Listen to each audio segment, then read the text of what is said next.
Welcome back. We're still talking the Fidelity Export Management Program. We have a few closing moments with the guest here. So let me come to you, Mr. Falike. Now, yes, we're exporting. We're talking about value-added services. But how are the processes? Are we also looking at exporting processed goods? That means we have to encourage some form of manufacturing here. That's what we encourage most.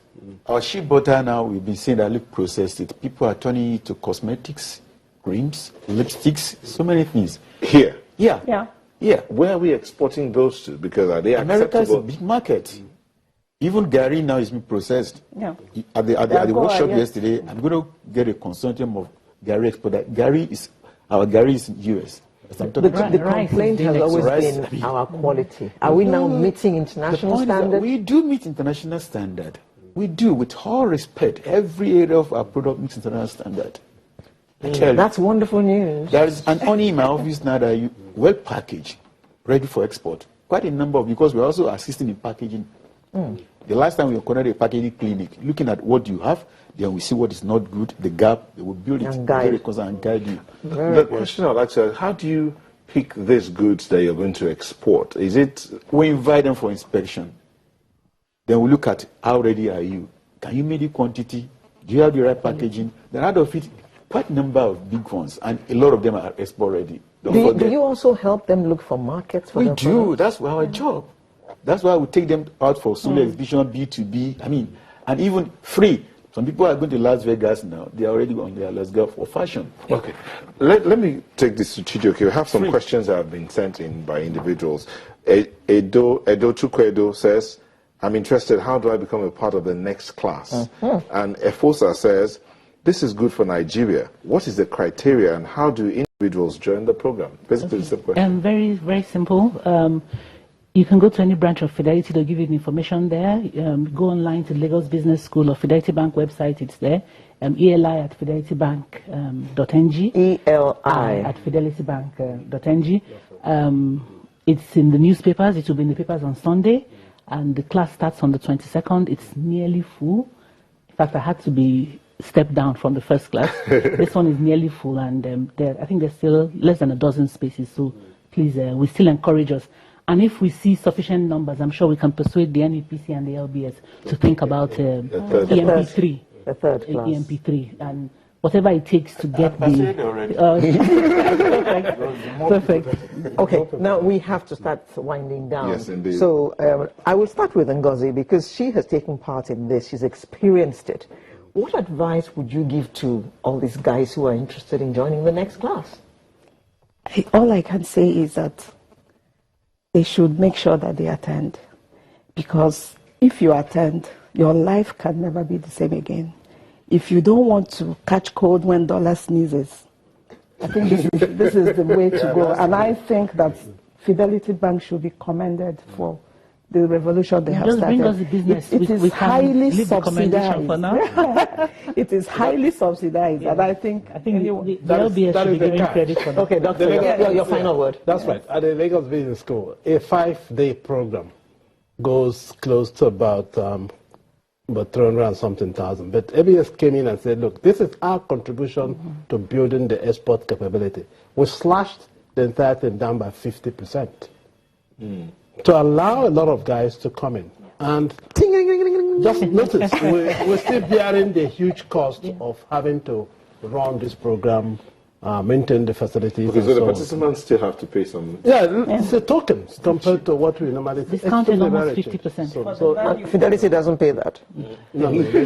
We've supported the research, but that's like the bedrock of everything we're trying to do. So we have to make sure the quality of the program meets the expectations. And then when they come out, you also fund the... We are waiting by the door to do the business. To grab them. Something we're missing out on is the network effect of this program.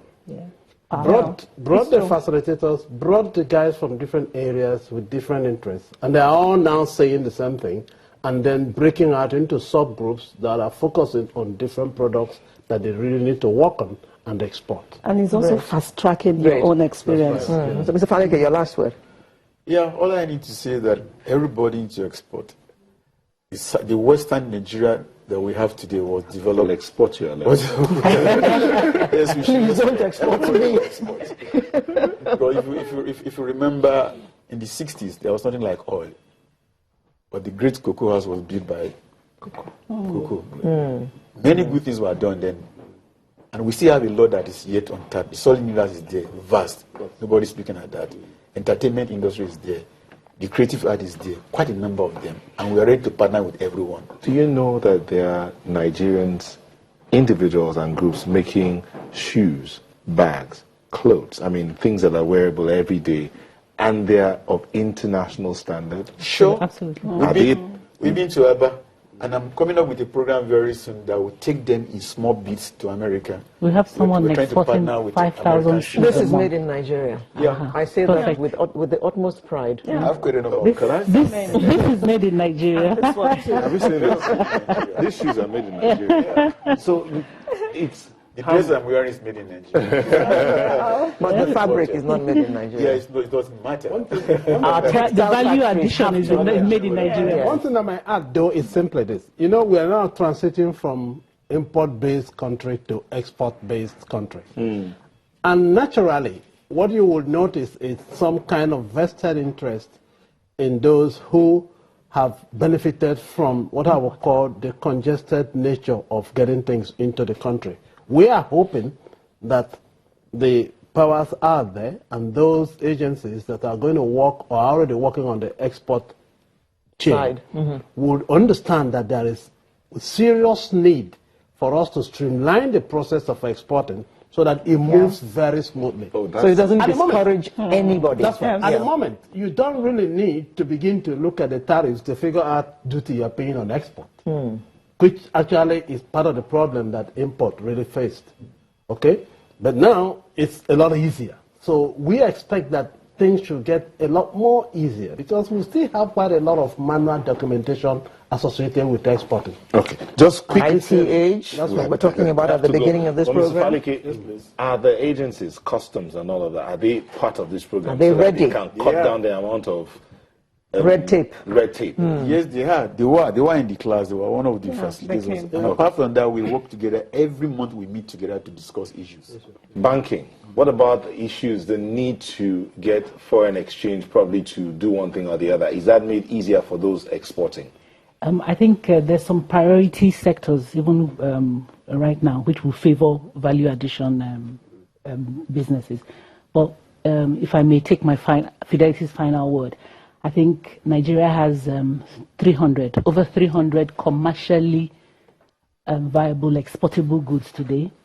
Historically, we focused on one, oil. Now is the time to move everybody.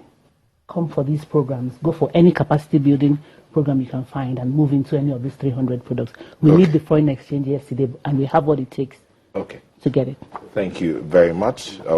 Chijioke Ugochukwu is an Executive Director, Shared Service and Products, Fidelity Bank. Beside her is Mr. Babatunde Falike of the Nigerian Export Promotion Council, who's also a participant in the program.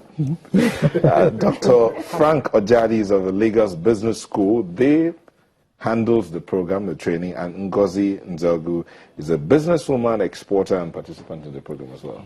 So, thank you very much. Thank you all for coming. Thank you, sir. I wish you all a beautiful, exportable life. All right. Thank you. So I'll be back in a moment. Don't go away.